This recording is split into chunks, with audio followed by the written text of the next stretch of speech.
Puji Tuhan, saudaraku yang kekasih di dalam Yesus Kristus. Pagi ini saya ingin menyampaikan sebuah renungan firman Tuhan yang berjudul Permulaan Baru.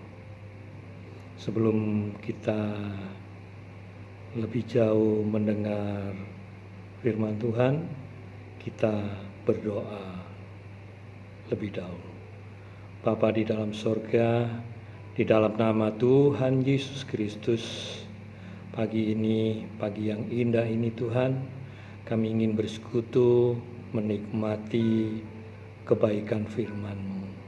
Untuk itu Tuhan, buka hati kami untuk kami boleh menerima firman-Mu. Terima kasih Bapa dalam surga, di dalam nama Tuhan Yesus kami sambut firman-Mu ini. Haleluya. Amin. Selamat pagi saudara. Firman Tuhan pagi ini saya mengambil di dalam Kejadian 35 ayatnya yang pertama sampai dengan ayat yang ke-12.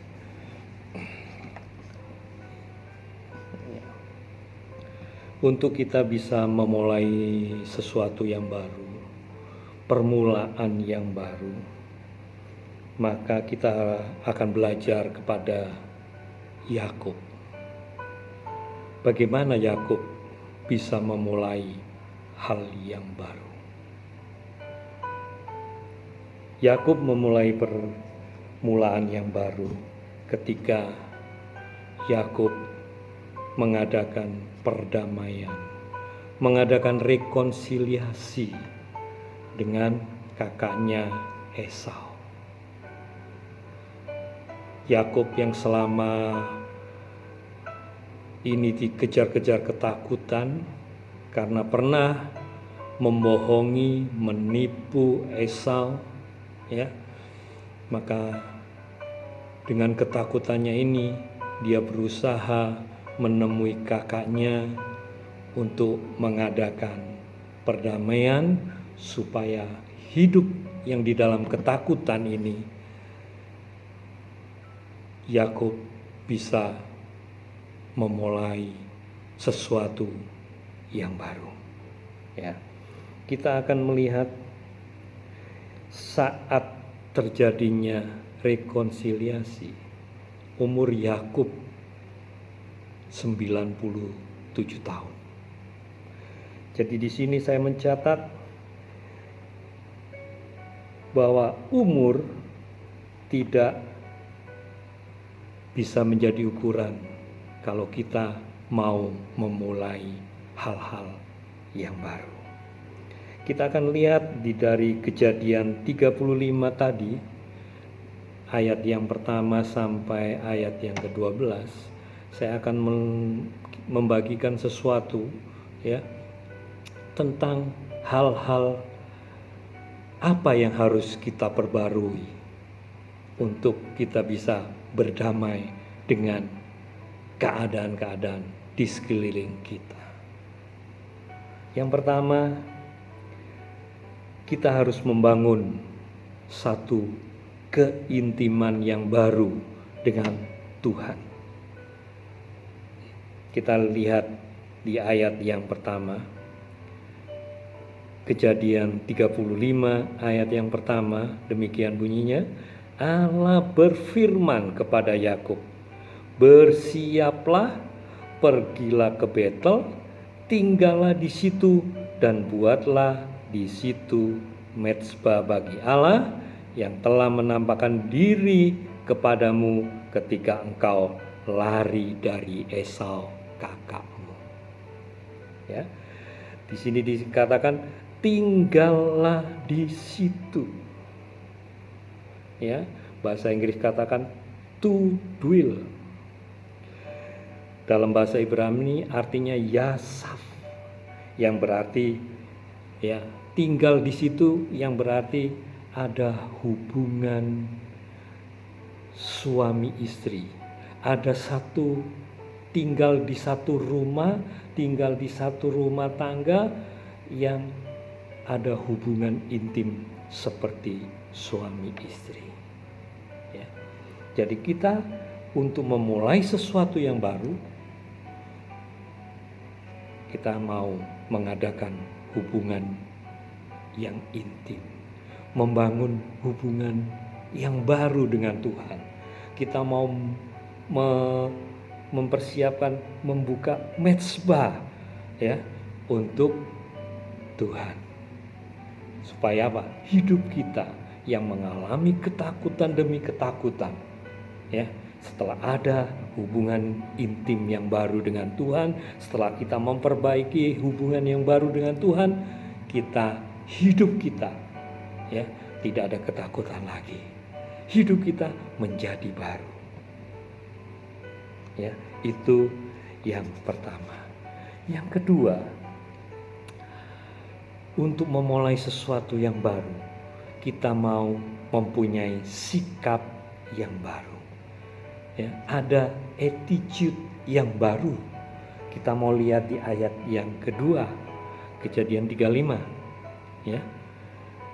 Lalu berkatalah Yakub kepada seisi rumahnya dan kepada semua orang yang bersama-sama dengan dia, jauhkanlah dewa-dewa asing yang ada di tengah-tengah kamu, tahirkanlah dirimu dan tukarlah pakaian.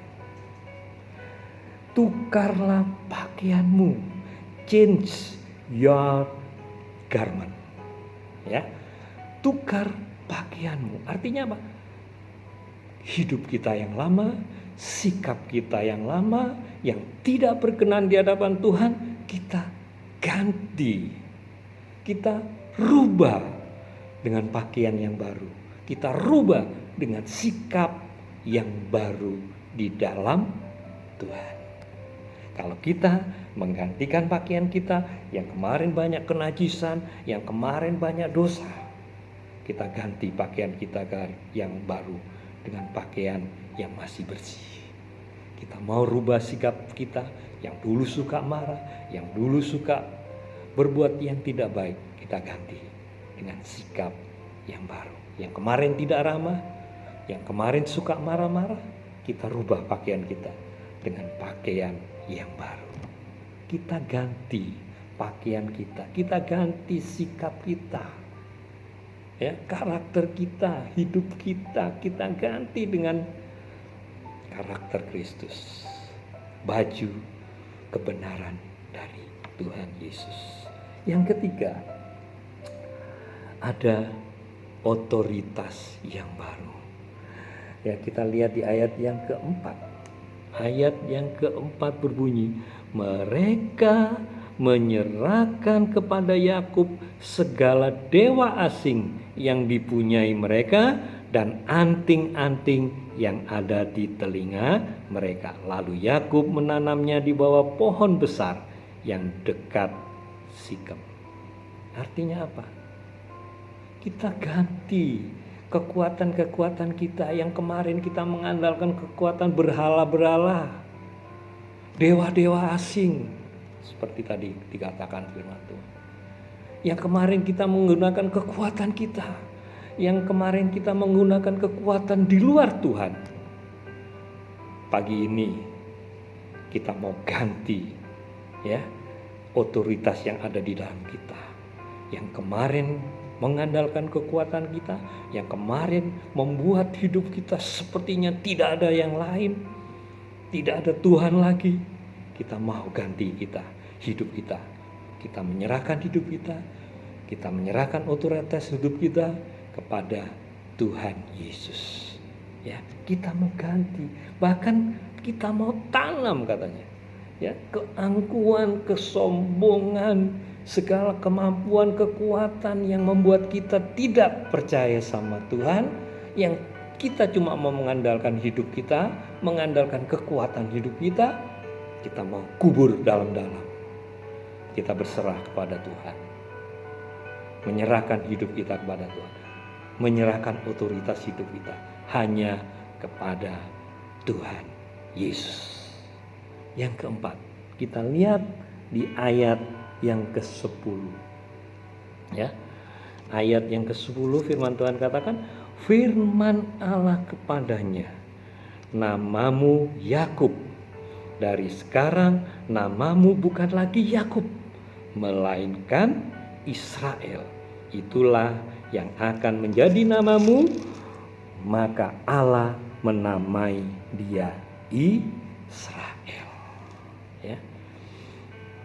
Untuk memulai hal yang baru, identitas lama kita, nama Yakub kita, Tuhan sudah ganti dengan Israel. Apa kata Israel? Apa? Kalau kita lihat Yakub itu artinya penipu, ya, tukang jegal, karena dia menipu kakaknya, menjegal hak kesulungan kakaknya, ya, itu arti Yakub. Tapi begitu diganti dengan nama Israel, ada identitas baru di dalam diri Yakub, ya, yang namanya Israel, yang artinya Allah yang menaklukkan. Ya.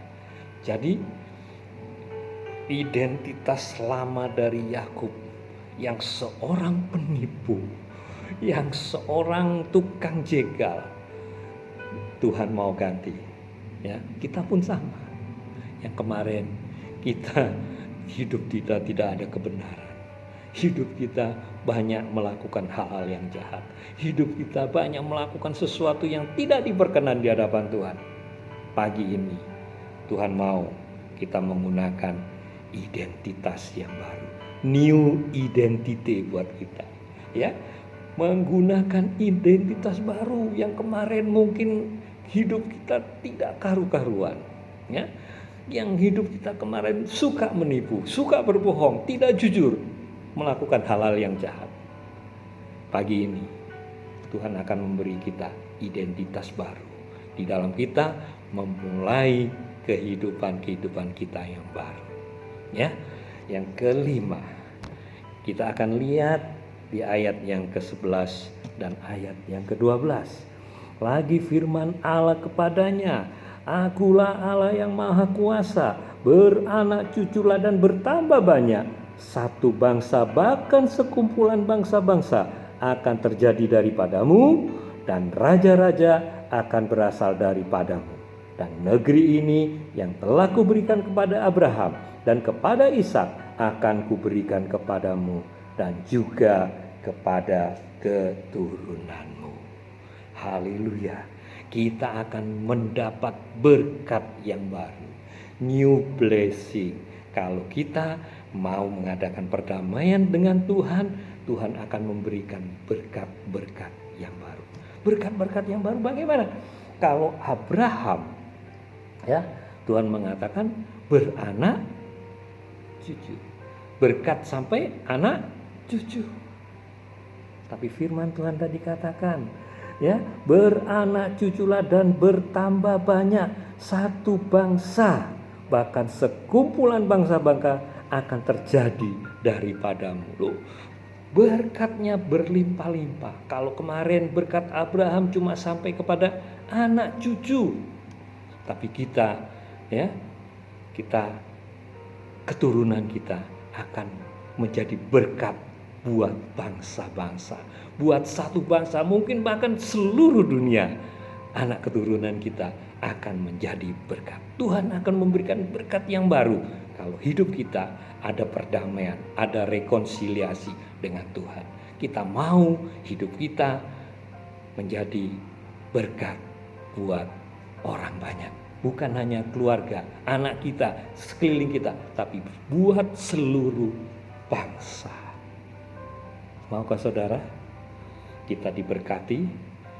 Ya, kita mau menjadi berkat buat banyak orang. Mari kita mengadakan perdamaian dengan Tuhan, sesuatu yang baru yang kita akan mulai dengan bersama dengan Tuhan. Kita buat mezbah, ya, kita buat satu hal yang baru, ya, di dalam kondisi situasi seperti sekarang ini, yang katanya new normal, normal yang baru, kondisi yang baru. Nah, untuk memulai hal-hal yang baru. Tadi firman Tuhan katakan yang harus kita lakukan, kita mau perbaiki hubungan kita dengan Tuhan. Ada keintiman dengan Tuhan. Itu yang pertama. Yang kedua, kita punya sikap yang baru. New attitude yang baru. Ya, yang baru. Ya, sikap yang baru kepada sekeliling kita. Yang ketiga, otoritas yang baru. Yang kemarin kita mengandalkan kekuatan diri kita sendiri. Yang kemarin kita sibuk dengan kekuatan kita sendiri, yang sombong, yang angkuh, kita serahkan kepada Tuhan. Ya, hidup kita, otoritas kita biarlah Tuhan yang menjadi otoritas di dalam hidup kita. Yang keempat, tadi dikatakan ada identitas yang baru. Yakub diberi identitas yang baru, kita diberi identitas yang baru. Yang kemarin hidup tidak benar, suka menipu seperti Yakub, tidak jujur, yang suka menjegal, yang suka menyikut teman. Pagi ini Tuhan mau, kalau mau kita hidup memulai permulaan yang baru di dalam era new normal ini, mari kita mau menggunakan identitas yang baru, identitas Kristus, kebenaran Kristus yang ada di dalam diri kita. Yang kelima tadi katakan ada berkat yang baru. Saudara mau diberkati, menjadi berkat buat banyak orang, bangsa-bangsa, bukan anak cucu kita saja, tapi buat seluruh bangsa. Tuhan Yesus memberkati. Kita akan memulai hari ini yang hari yang baru, permulaan yang baru di dalam Kristus. Kita harus berdamai dulu dengan Kristus, berdamai dengan keluarga, berdamai dengan istri, berdamai dengan suami, anak-anak, dan siapapun. Kita mulai berdamai dulu, agar sesuatu yang baru Tuhan memberikan buat kita, memberikan buat kita. Nama Tuhan dipermuliakan. Kita akan berdoa. Bapa di dalam surga, kami mengucap syukur karena Engkau adalah Allah kami yang luar biasa. Engkau Allah yang sanggup membuat hidup kami menjadi baru. Kami akan mengalami pembaruan di dalam hidup kami, supaya nama Tuhan dipermuliakan. Kami percaya Tuhan, kami akan menjadi terang, kami akan menjadi garam di tengah-tengah dunia yang semakin hari semakin susah ini. Tuhan, kami menyerahkan hidup kami sepanjang hari ini, bahkan sampai selama-lamanya. Siapapun Tuhan yang mendengar firman Tuhan ini, kiranya Tuhan akan memberkati dan menjadi berkat buat banyak orang. Terima kasih Tuhan. Kiranya damai berkat dari sejahtera daripada Allah Bapa, cinta kasih Tuhan Yesus Kristus, serta anugerah pertolongan dari Allah Roh Kudus menyertai, memberkati siapapun yang mendengar firman Tuhan ini. Haleluya. Tuhan memberkati. Amin.